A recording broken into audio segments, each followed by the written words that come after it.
Hoy, en UFC Conectado, Kennedy Nzechukwu nos comparte la inspiradora historia de su dedicación al deporte y a su familia. I don't see her as a burden because she brought me in this life. Además, Greg Jackson comparte su peculiar filosofía de entrenamiento. The win doesn't belong to me. That's just not my mentality. I'm happy for about 30 seconds and I just want to do it again. Y la próxima generación de talento chino se da a conocer en UFC Academy Combine 2021 en Shanghái. Hola y bienvenidos a UFC Conectado. El peleador nigeriano Kennedy Nzechukwu ha surgido como un serio prospecto en la división de peso semicompleto de la UFC. Representando al equipo Fortis MMA en Dallas, este joven de 28 años mantiene su delicado balance entre sus entrenamientos y su rol cuidando a su madre a tiempo completo, quien fue diagnosticada con una fuerte enfermedad.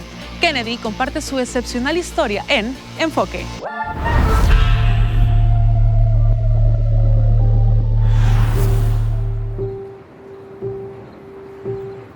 The one word that will describe my style would be resilience.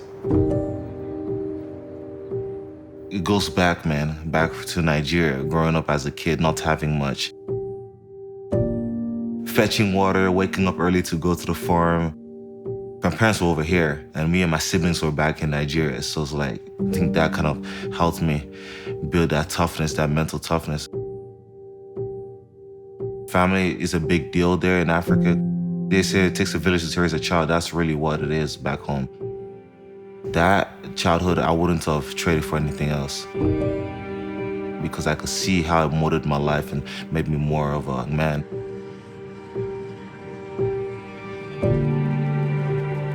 When I first came here to America, I loved going to the library after school. So I didn't know they had like an area where you could like watch videos. So those videotapes, I went there, picked out some videotapes, and I saw like the UFC. So I started watching it, and I saw Anderson Silva, Rampage Jackson, Chuck Liddell, Vitor.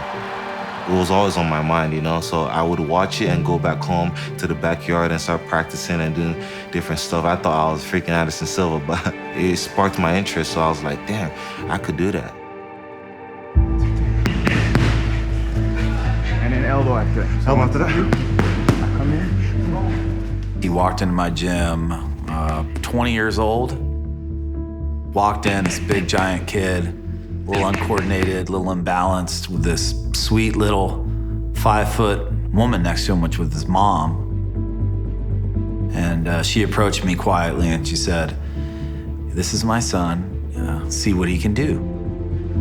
My mom always knew that I had something, I had that fight in me. She always saw me watching it or either reading books about it, and she told me to just go for it. We started from zero, you know, he'd never thrown a punch, never thrown a kick. You know, and he was really, really new to the sport in every single way. Get up, go. Don't let him up, Kennedy. Posture, Kennedy, posture. Nice pass. She told me got beat. She told me got tossed around, but she knew I was gonna be resilient enough to keep on with the sport. I started practicing with the pros after the second day, and I kept learning, kept grasping more knowledge about the game. Up top, damage right here, damage. I just fell in love with the sport, so I kept on doing it. You know, his mom was always there every single day, watching him in practice, smiling. Let's go, guys, get to work. I thought everything was fine, and then one day she just didn't show up. And I didn't say anything, and then the next week came, and she wasn't present. So finally I said, "Hey, where's your mom?" And he said, "Well, coach, my mom is sick. She has ALS."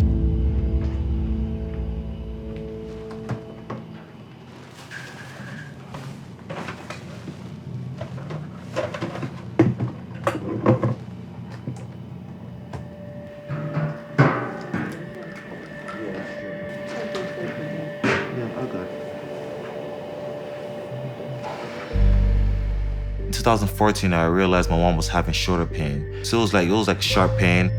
I didn't really think much about it, but I thought it was just a minor pain.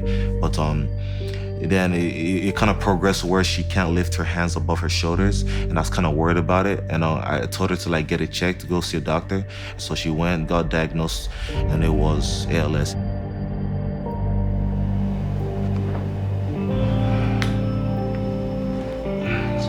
So I did some research and saw it was a muscle debilitating illness. I thought it was some minor illness that has a cure. But when I looked into it, it didn't really have a cure, so it kind of hit me. I was distraught, I was depressed, you know.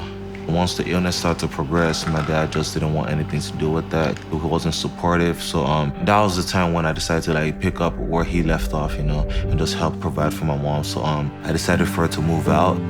I picked up 2 jobs, you know, and with the little money I saved, and I moved to an apartment, and we stayed there and just had her away from him so she could have that relief, you know.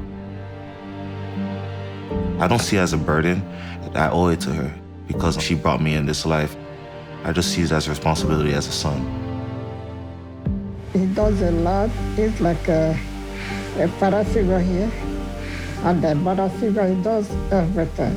Cooking, cleaning, going to grocery, you know, cleaning the house, everything. He does everything.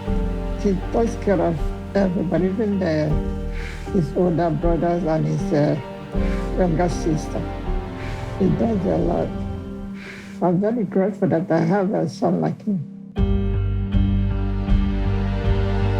His mom is in a state where, you know, he needs to take care of her 24/7. He's kind of taken that role as a caregiver, even though he's got, you know, multiple siblings. He's the guy. There was a pain in his eyes that we could all see. But no matter what, nobody could put themselves in Kennedy's shoes, dealing with that kind of pain, watching his mom deteriorate.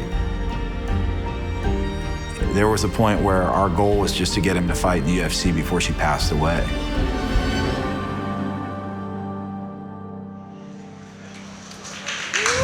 Welcome to the Contender Series. Kennedy Sachukwu, 26 years old now, a native of Nigeria. The Contender Series changed Kennedy's life. He was 3-0 when he fought a contender. And, you know, he just had a lot of raw ability. You know, he's got an 83-inch reach. He never gets tired. He had all these intangibles. I always, you know, pushed for him. I always told the UFC, I think this kid really can be something. I think he can be great. He is a humongous guy for light heavyweight. Using that leg, head kick there. Brian is down, and Sachukwu with the hammer fist. Brian covering up. Yeah, that's Kennedy Sachukwu, a win in emphatic knockout fashion. We are in desperate need of light heavyweights. How do you not take Kennedy? And then White signed me, and I took it. He took the contract. So thank God, because I really wanted to raise money for my mom to get some treatment. His first fight in the UFC, Kennedy fought Paul Craig. Kennedy actually beat him the whole fight. He got caught in a triangle choke and he tapped. His next fight, he ended up winning. For the winner, by unanimous decision. And by the third fight, he seemed determined, you know, to show the UFC and the world what he was capable of. You know, Alberg was a big favorite. All eyes were on him. There seems to be a significant speed difference.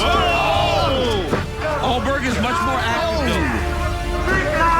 But Kennedy's not going anywhere. I mean, he's so durable. Seeing Sachukwu fighting with a lot of pressure. You know, Kennedy ruined that party. Huge fight from Sachukwu! Kennedy and Sachukwu has knocked out Carlos Alberg! My goodness! It is a lot of pressure, and I think he let that on Alberg's chin with that right hook, you know, just all the stuff he's been through. And I think there's kind of been a release there for him. Incredible. Crazy performance by Kennedy. What a fight. Each fight that goes on, I kind of see that me getting more experience and being able to like stay calm, you know. God's time is always the best, so if it's his will for me to be a champion, then it will happen. Kennedy, African Savage, and Sachukwu!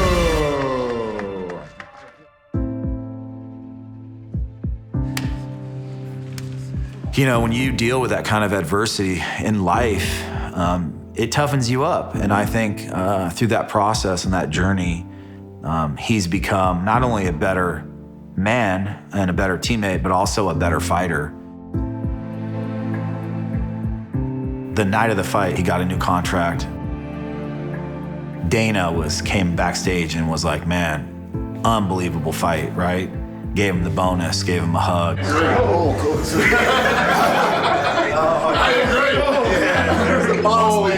That was badass. What a badass Thank you for the opportunity, sir. It was kind of just a vindication for everything we'd been through, and, you know, for him to finally start making that kind of money to change his family's situation is huge.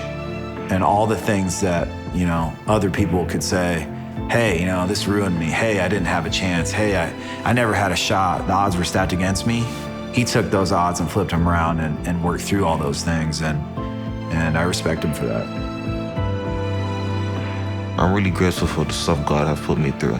And even though it's not the best thing for mom to be in that illness, but it have taught me a lot about growing as a man. Because everything's for a reason, you know, and God puts everything in your life for a reason. So I think that's helped me to push harder, grind harder, and have that more drive to like be victorious in what I do. It always makes it different when you don't give up. Un delicado balance que mantiene a Kennedy Nzechukwu motivado y en la cima de sus habilidades. Llegó la hora de hacer un corte, pero al regreso, Greg Jackson nos comparte su peculiar filosofía de entrenamiento. Y más adelante, la próxima generación de talento chino se da a conocer en UFC Academy Combine 2021 en Shanghái.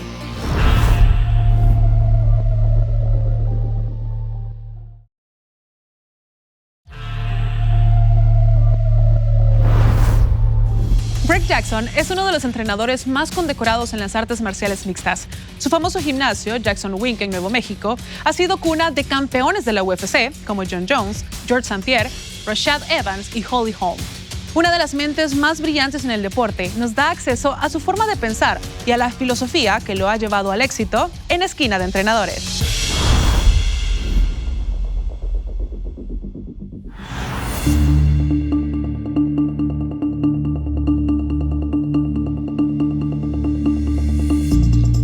Coaching has given me pretty much everything. It's given me friends, it's given me money, it's given me a better life.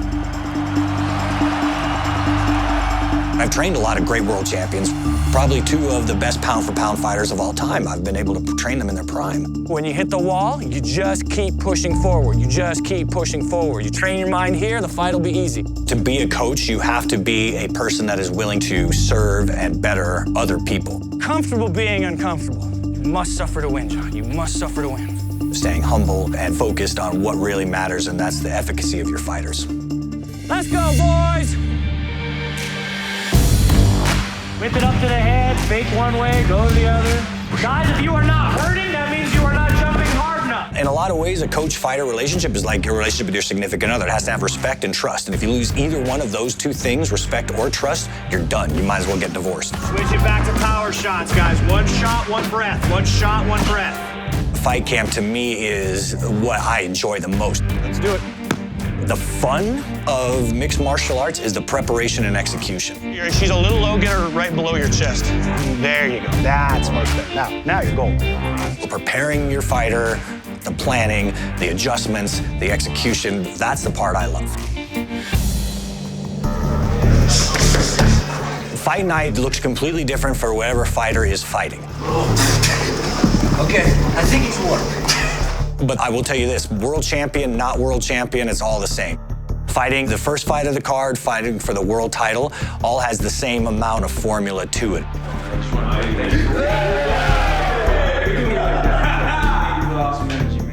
It's not Rocky. It's not like, this is it, this is your one chance, and the music's in the background, because I put so much pressure on the fighter. You want the fighter to stay in the process. That's important. Reflection. The moment before the walkout, I'm assessing my fighter, seeing do they need to keep moving? Do they need to calm down a little bit? Are they overhyped? Are they underhyped? I would say most of my fighters are pretty mundane on the walkout. They just go out there to get their job done. That's where they flip the switch. Cornering a fight is like fight camp itself. It's like playing jazz. Sometimes you gotta push really fast, sometimes you gotta pull back.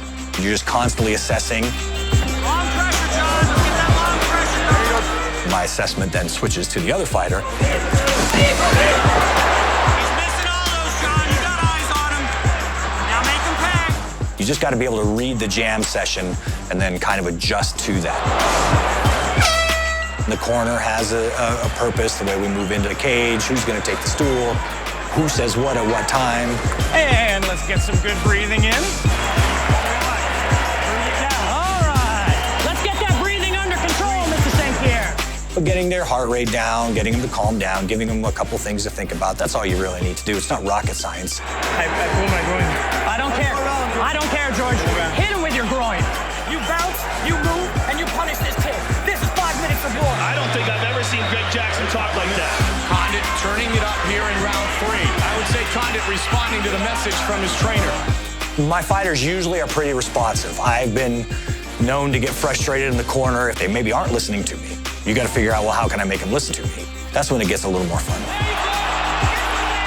And Cup comes back, still looking for the finish.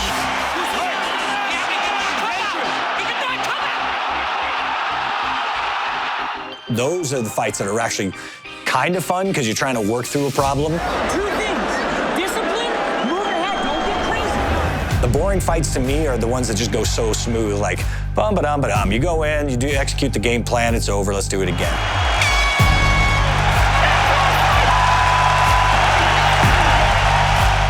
Losses are the worst because you didn't do your job right, something went wrong, maybe you called the entire wrong plan. Maybe you just got caught. But whatever it is, you couldn't figure it out. So it sucks. I hate losing so bad. Winning to me is one of the least interesting parts of fighting because the win doesn't belong to me. Well, you're part of the team. Yeah. That's just not my mentality. I'm happy for about 30 seconds and I just want to do it again. Ultimately, for me, a fighter is my friend. Like, this is a friend that wants my help to accomplish their goals in life. And so for me, that's a very noble thing to help your friends out. That's the way I viewed it when they first talked me into being a coach, and that's the way I view it now 20 years later. Having that bond and that friendship, to me, is everything. Todo un privilegio poder entrar en la mente de uno de los mejores entrenadores del mundo. Vamos a hacer otra pausa, pero al regreso, la próxima generación de talento chino se da a conocer en UFC Academy Combine 2021 en Shanghái.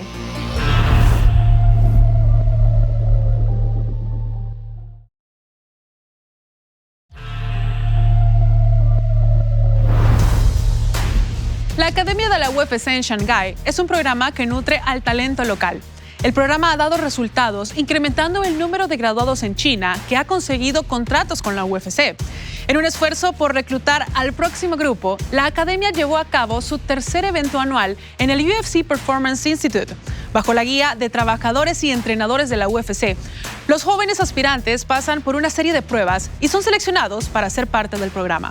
Vamos a la sede de la UFC en China para enterarnos de todo en Acceso Total.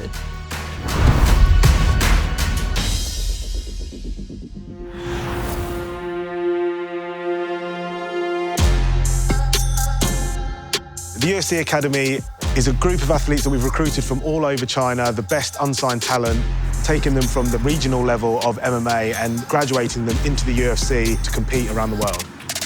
大家好，欢迎来到 UFC 精英训练中心。那我们就进去看一下。The UFC Academy Combine is a chance for us to assess some of the up-and-coming fighters in China through non-technical training tests and technical training tests. We look at their wrestling, we look at their grappling, we look at their striking, and then we also look at the performance diagnostics, upper body power, lower body power, endurance, energy systems. We're able to put these testing scores together and assess who deserves to make it into this academy program. These guys, it really is life-changing, and I'm excited for them to see the new crop of academy athletes. 因为我这个从小在电视上看过 UFC 的比赛，在知道一些努力我的强项，通过我的强项可能留下来这个 UFC 训练中心。所以说我对自己还是很有希望的。我的目标有很多，阶段性的目标。当然，首先是进 UFC， 前15、前10冠军。其实把握不是很大。我认为 UFC 的风格和 UFC 训练营的风格，他们是比较偏向于爆发力型的选手。我希望在测试的时候，教练能注意到我所有的动作细节。Welcome everyone to the third UFC Academy Combine. You're here and with the best MMA training facility in the world, with the best coaching staff and performance staff that are available in the sport. But ultimately, no matter what we do, no matter how good this facility is, it's down to you and how much you want it. And that's what we're trying to see from you this week. Take it with both hands, go with it 100%, and then you can really realise your dreams and be a full-time fighter in the UFC.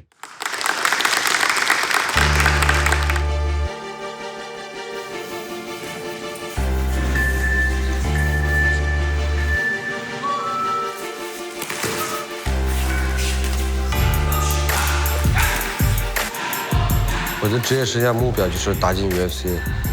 摔跤，我刚开始摔跤的时候，我也知道这个综合格斗，因为我心里面想过要早晚有一天我要转入到这个行业。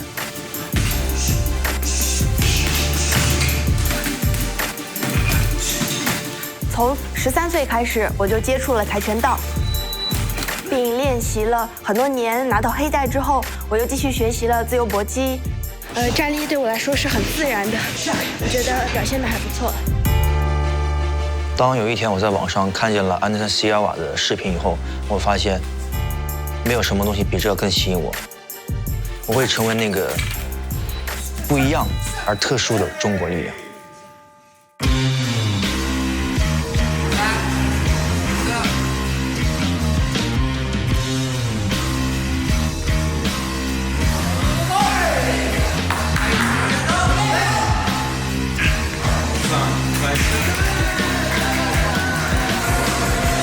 We had some great new talent come in, probably have the best crop of fighters that we've ever had as part of this academy. And come Saturday, I think it's going to be a really difficult challenge for us.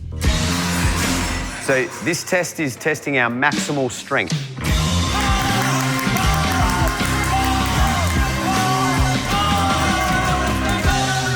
其实对于这个硬拉的话，我对我的成绩还是不太理想，因为我以前腿受伤了。我相信用不了多长时间，我会让大家看到100%、200%的李凯文。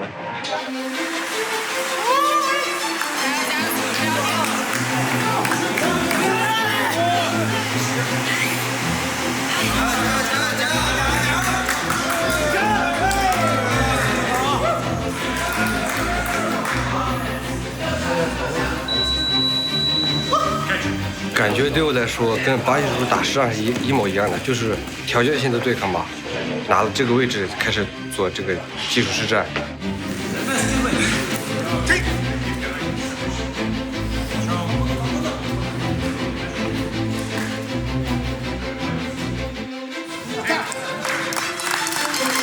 Okay, let's go.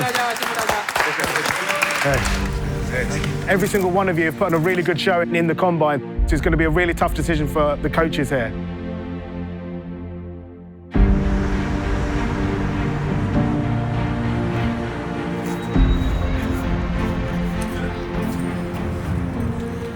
This is the crunch time for who's going to be making it into the academy and who, unfortunately, we're going to have to be sending home this time. Now Owen will be bringing it up on the screen.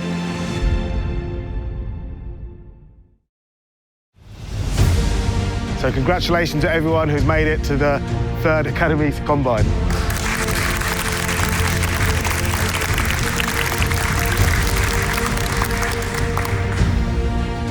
反正特别开心，我意料之外吧。然后我打算在这里从这里能进入UFC的擂台。这次我非常的开心能够入选，希望来这儿训练之后，一定会极大幅度的增加我的水平。从一开始我就知道我想要成为什么样的人，到达什么样的高度，在这儿我可能就是能够感觉到有更多的希望去冲击 UFC。Así terminamos este episodio. Contáctanos y comparte tus opiniones en línea usando el hashtag UFC Conectado. Nos vemos a la próxima.